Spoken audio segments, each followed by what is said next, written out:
This is Brian Kennet. He's from the UK and has been living in Singapore for 16 years. With a Philippine wife and 5 kids, Brian is a true lover of Singapore's food scene. While walking across Joo Chiat, he shared with me the best places to eat out in the neighborhood, why he considers Singapore a safe place despite being targeted for his origin, and what foreigner could face in Singapore when dealing with funerals. I'm Max, let's go. Anything that you understand about yourself and about England, particularly after leaving the place? Yeah, just having the ability to sit there and laugh at Brexit. I don't give a shit. You know, it's like, you're really making that decision. Oh my God, but laughing here, because it's like, oh, whatever. Yeah. You know, yeah, that kind of thing. You know, it's just the nonsense that you used to have to put up with in the UK. You know, like every autumn, can't get trains because there's leaves on the track. You're like, really? So all those kind of broken things in the UK, the healthcare system and all that, gone. You know, and then you move here to this very efficiently run, everything works country. It's like, yeah, it's cool and safe, you know. You experienced any prejudices against you being British? Like here? Somewhere, like in this part of the world? Yeah, I have here a couple of times. You know, some visiting gangs from neighbouring Southeast Asia countries. Maybe I won't mention the country. But yeah, we got in a massive fight once in Chimes, which was a gang of guys. Yeah, of all places, right? Oh. Chimes. Yeah, really? But I mean, badly bashed up. Yeah, this scar here was a bottle around the head. Another one in Chimes here in Singapore. Chimes here, yeah. What? Yeah. Why? What happened? Racist attack. You're not Singaporean, we're Singaporean. This is what we do to non-Singaporeans. Was the chant. But fun enough, they weren't Singaporean. They were from just across a bridge that you can, but yeah, it's about 10, 12 lads bashed us up, hit my friend's wife around the face with a chair, popped her eye out, slipped 2 discs on one of my friends, so they were stamping on his back. I had wounds here. And the police here, said it was our fault. No CCTV, that got turned off, all the bouncers left and just kind of let it go on. So, I mean, that was a good few years ago. But then the funny thing was, people were asking me why you got the turban on, right? Because there's obviously the stitches and everything. Explain the scenario, and they're like, Chimes? Oh yeah, my friend's husband got stabbed in Chimes. Like, what? Chimes? Like, yeah. And another customer of mine, again, when I sort of said, look, I can't come to a meeting because I've got these wounds. He's like, oh God, I had the same down at Robertson Quay. Like, really? So it happens. It happens, definitely, and it is racist, but doesn't get publicised much. What year was it? Oh, this is ages ago. Probably about 10 years ago. It was weird because the actual table that we were sat at, so 3 Singaporeans, 2 white guys, 1 white lady, and my Filipino wife. Yeah. So it's a complete mixed bag, but they singled out the Anglo. So my 3 Singaporean friends got picked up by the bouncers and literally carried away, and then it all kicked off. Came outside and it's just a bloodbath, When people hear this story, they're like, oh, maybe Singapore is not so safe. Oh, it is. I mean, that's a one-off, right? One-off. I mean, an absolute one-off. 16 years here, I don't think I've seen one fight in Singapore. If I was back in Margate, every weekend.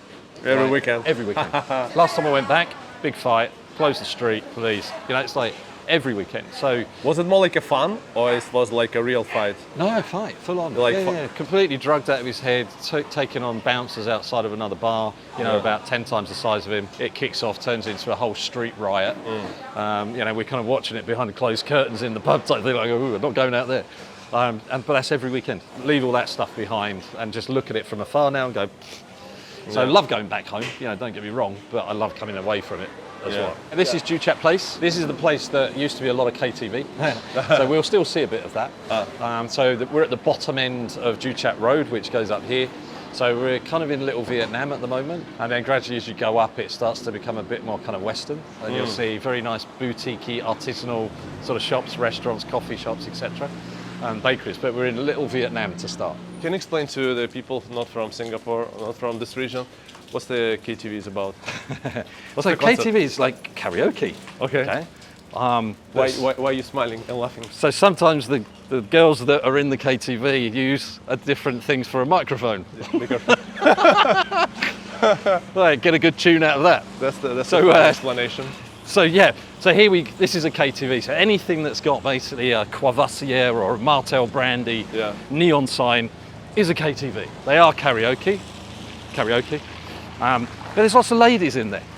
Lots of ladies from Vietnam, Thailand, Southeast Asia, that are basically there to pour a drink for the gentleman that may want to have a song. And they get frequented a lot by taxi drivers. So taxi drivers take a break for an hour. That's where they take their break. And then the other little known fact as well is that Hotel 81s, which you'll see along here in a minute, charge by the hour. I wonder why that is. Okay. Yeah, so anytime you see KTVs, there will always be a Hotel 81 nearby. It's a bit of a food paradise here as well. You come here often? All the time. Yeah? Yeah, the variety is amazing, from local stuff, Vietnamese, Southeast Asian cuisine. And then, like this place here is a friend. So this is like some of the best Spanish food that you're probably going to get in the whole of Singapore. What's it called? So this is Asador. So yeah, this is two young guys from Spain. There we go. Opened a place in Siglat, which is a bit more kind of like family oriented, and then this one's more fine dine. But it's the beauty of this is everything's cooked over wood that they've imported, and then they get basically the prestigious recognition of one of the best Spanish restaurants by the Spanish ambassador, because they import a lot of local produce from Spain. And now we're in Italy. So this is Cagini's, which is great.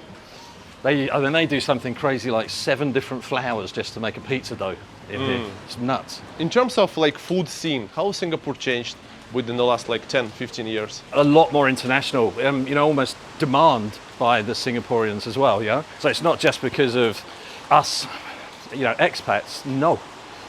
So if you look at as well what the trade ambassadors for each of these countries is doing as well, they're actively encouraging it. So I would say at the moment, on a massive high is going to be Spanish, Italian and Mexican in Singapore. It's just, it's really popular. It kind of befits the same style as Singaporean food, so it's tapasy, so it's bits, it's not one big meal. Yeah. So Singapore love that kind of thing, the sharing plates. So those have just gone boom through the roof, I think there's something like 20 or 30 top end of town. And the other thing as well, I think the big thing of late is Michelin focus on Singapore.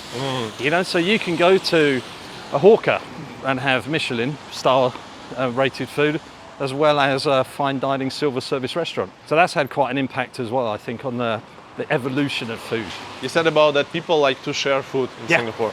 So that's the cultural thing. If you go to like an average hawker, or you go to like a Zisha restaurant, they tend to have that lazy Susan in the middle, which is all for sharing, right? You spin it round, you take a little bit. Again, another thing I don't miss from the UK is that you go to the UK, you order your food, and it normally comes with a massive pile of chips to, warrant the price. Here, bits and pieces, so it's that kind of tapas style. So you get to select, a selection rather than one choice.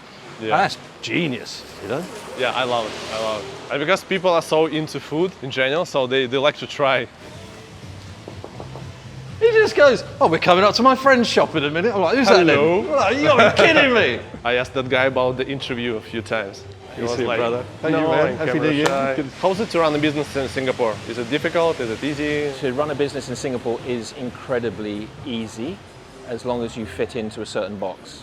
So I've got 5 different businesses, and it's so easy to set up, run, manage. 5 different businesses: consulting, IT. Consulting, IT, raising funds for a biofuels business. There's a lead generation business, and then there's this, and then this is part of a regional business.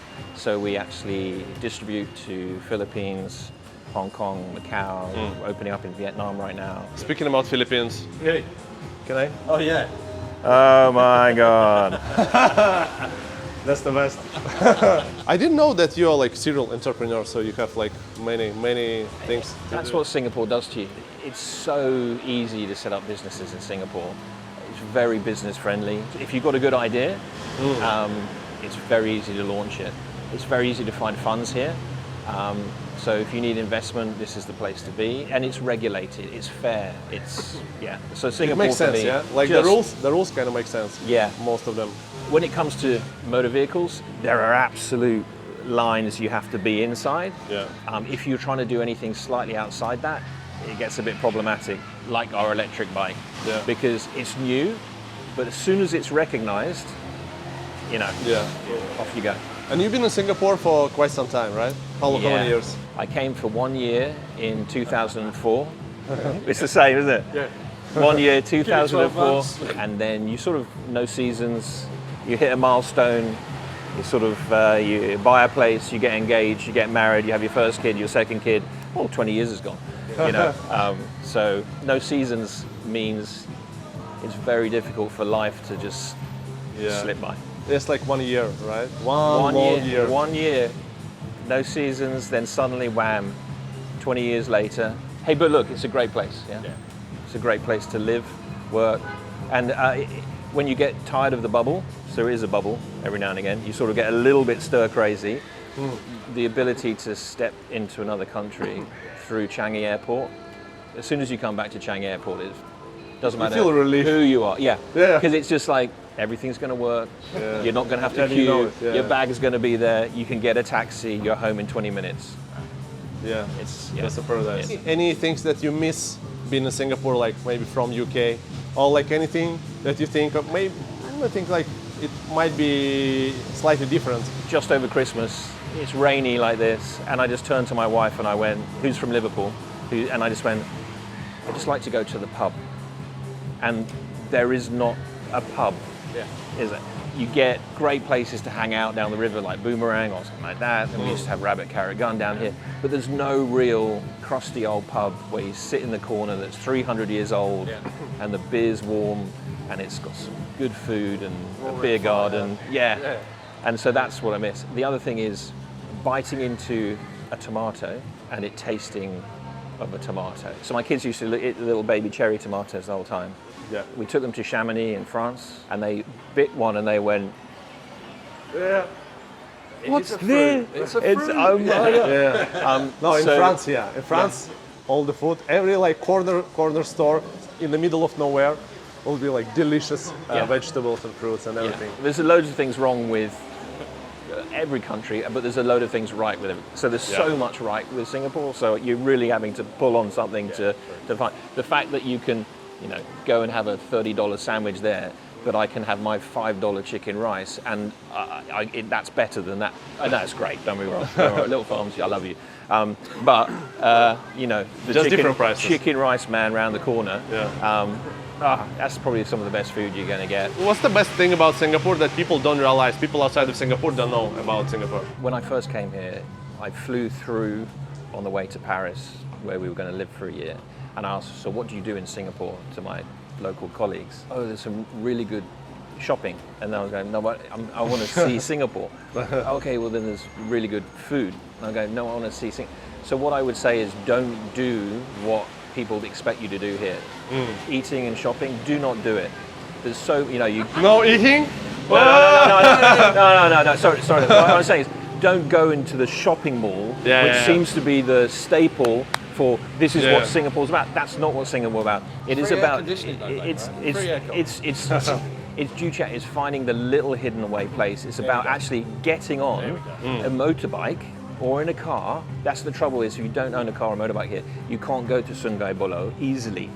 You can't go to the hidden parts of Kranji and the last dirt gravel path hidden away by the scout huts up in Kranji. You can't find these things.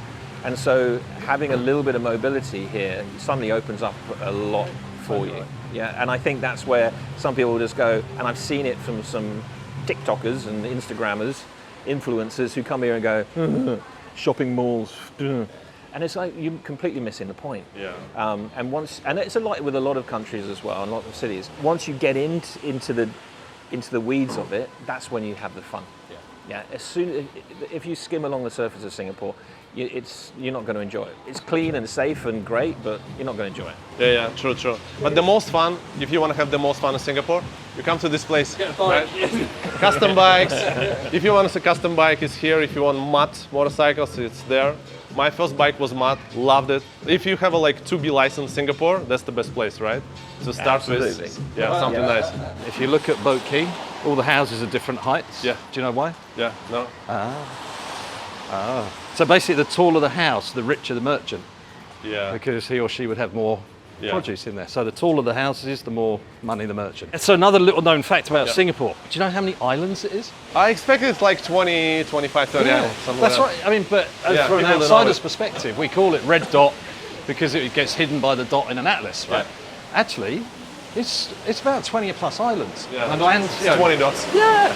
So if you go across something like Lazarus used to be where they put all the plague victims. Yeah. Back in the old days. Hello, sir. How are you? Very good, man. Happy New Year. Good to see you, mate. Hello. Hello. Happy New Year. Happy New Year. Happy New Year. Happy New Year. Maurizio, who is Pappy. This is his place. He's got another one over by two. Oh, Tejon Pago, yeah, of course. And then one by Raffles. But they're all very small Mexican-style restaurant, right? You guys how long been here, this place? Coming on to almost 3.5 months now. Yeah. Oh, This summer. the new one. Ah, I see. How long you been living in Singapore for?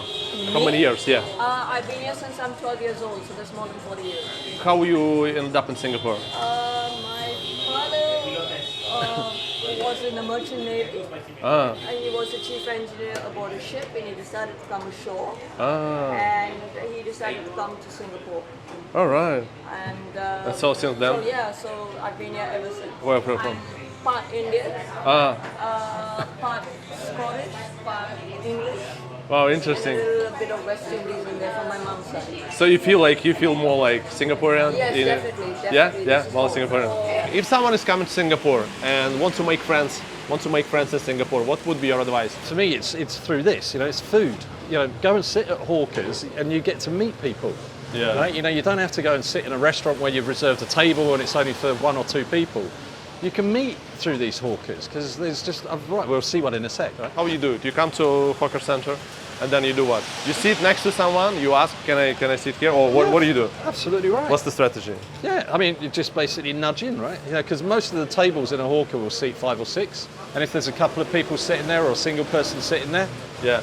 is this seat taken, right? And then you can strike some dialogue. You know, even as a a foreigner coming for the first time, Okay. sit down and ask what you should eat. What's a recommendation? That's the easiest start, I think. For sure. Especially Right. for There's locals, they will be happy to explain, you got what it. to have.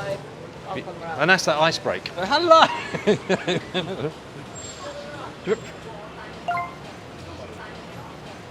So one of the hawker uncles. From Insigla. So here's another one for you, right? To meet local people. Have you done yet? How long have you been in now? 5 years. Right. Have you done prawn fishing? It's on my to-do list for years. For years, man. I'll take you prawn fishing. We'll do another one of these. Okay. And I'll take you prawn fishing. Probably the best one is in Pongal. Massive, huge. And you get a couple of beers, you stick that line in, and you start chatting because you want to ask how the hell you do this thing, right? Because they're all the locals going boing, boing. And I'm sitting there going, I'm not even biting here. Is my bait broken? But yeah, it's a sport, you know. They all turn up with their own kit and special baits and things. So it's brilliant, and you can just sit there and they're all just sitting there chatting and eating and drinking. So it's like a social club, but with a bit of fun. Yeah. And then once you've caught whatever you've caught, so you have like yabbies as well, like little lobsters as well. They're like the special prize. And then you go and cook it. So you sit there eating and drinking and catching fish.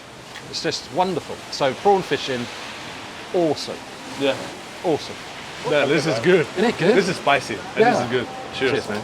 But these are the best like frozen margaritas on the planet. Wow.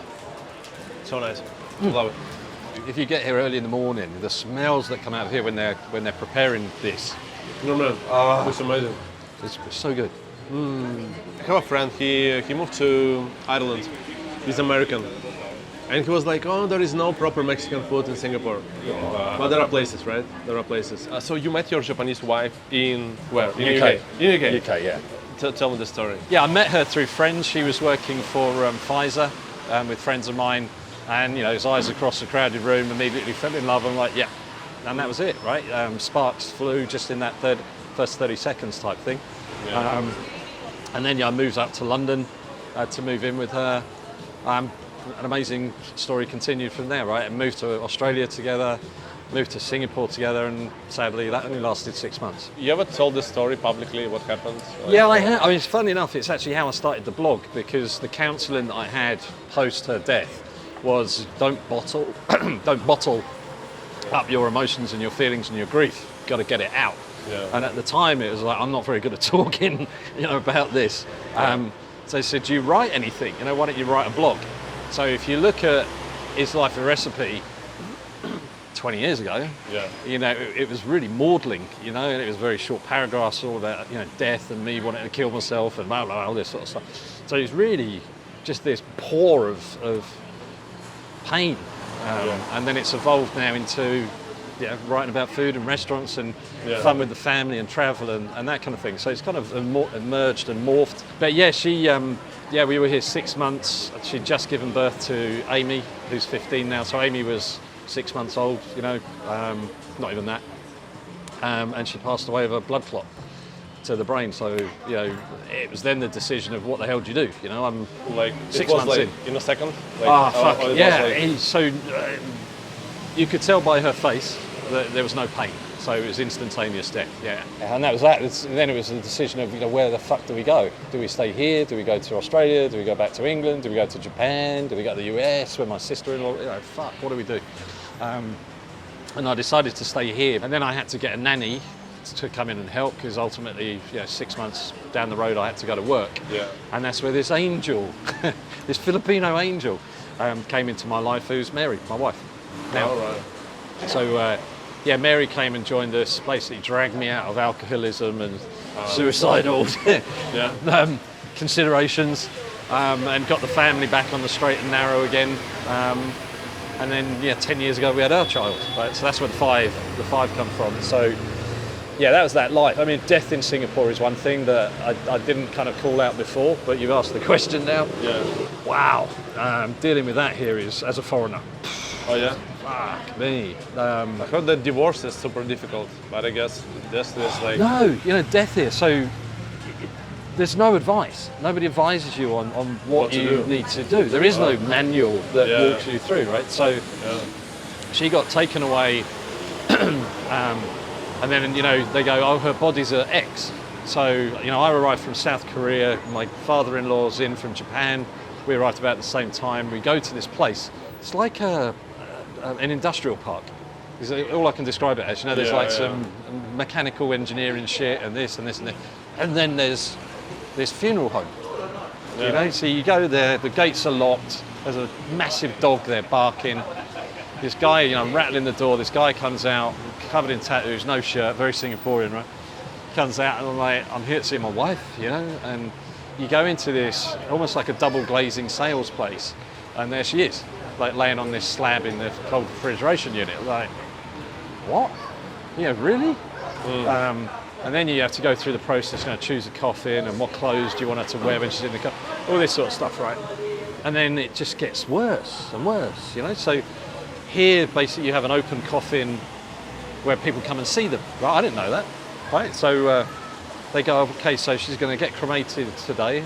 So then I had to go to this place, another place, walk in there. There's no one about. Like, hello, and walk in this room, no air conditioning, boiling hot, Singaporean day, and there's open coffin, my wife laying there, massively deteriorating because she's in the open heat.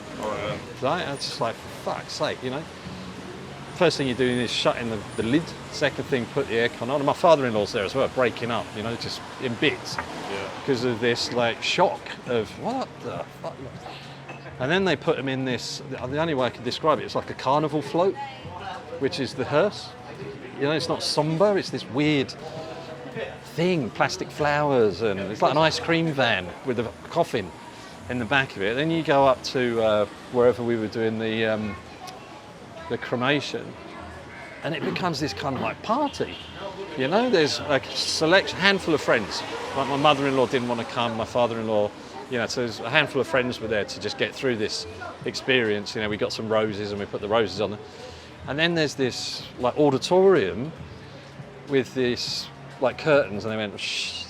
And the guy's like, okay, so we're going to wheel her in a minute, and then put her there, and poof. Like, sorry, what? He goes, boom, we'll burn her there. So what, you want me to fucking watch it? Really? And he went, yeah, we'll put the show here for you to watch. I'm like, no. Just make it happen, and I'm going to come back when the ashes are ready to collect.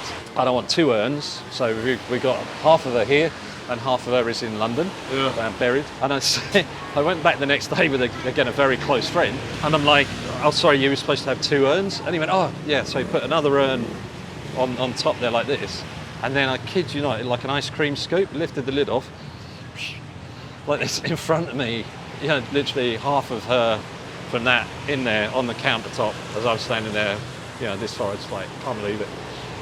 So part of, again, what I did in the blog and at work as well, I did a posting at work to say, seriously, if anybody has a death in Singapore, call. Yeah, give me a call, because it's just, it was rotten, it was wrong. But it's blasé here, you know? It was the most awful experience. How long did it take you to get over it?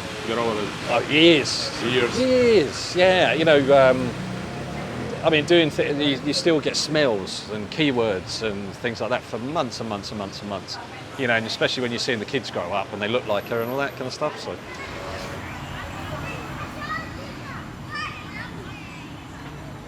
How you describe street food in Singapore? Because all the neighboring countries, they have like street food, like street food. So basically you're on the street.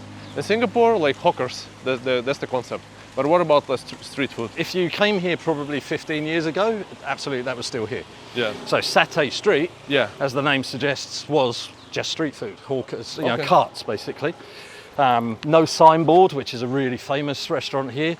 The owners couldn't afford the sign above their cart. Then Singapore, being Singapore, wanted to ensure that everything was clean and healthy because of the tourism. Hey Presto moves inside to hawkers, which are then government controlled, and that certification, so ABCD, health and cert. And then, if you wanted to have the selections, but without having to go to different stalls, that was Zishar. Yeah. Zishar is basically a stall that will sell many different types of dish. So that's that evolution, and it's predominantly for health and safety reasons. So look at these up here, and it's beautiful. Oh yeah. Stunning, with the tiles. So this is like Peranakan, which is this like blend of Chinese, Malay, Indian, you know, it's all that glue together. Yeah. And the food is the representation of that as well. So Peranakan and Nonya styles are the gluing of different countries' foods, which again makes quite unique here in Singapore. So Ali Bar, again, great concept, owned by a lady, very nice lady actually. And then it's kind of not Zishar, because it's not just Singaporean food. So there's a Thai, there's a Mediterranean. Yeah. But then they do the most amazing array of bottled beers here as well. You can get wines, and you know, it's cool. So we like the variety, and it's packed, as you can see, and reasonably priced as well. And I'm going to get you some lamb shawarma. These will be the best lamb you've ever had in your life. So you're the chef here? Yeah. Where are you from originally? Iraq. Oh, nice. We all do everything over charcoal. Looks amazing.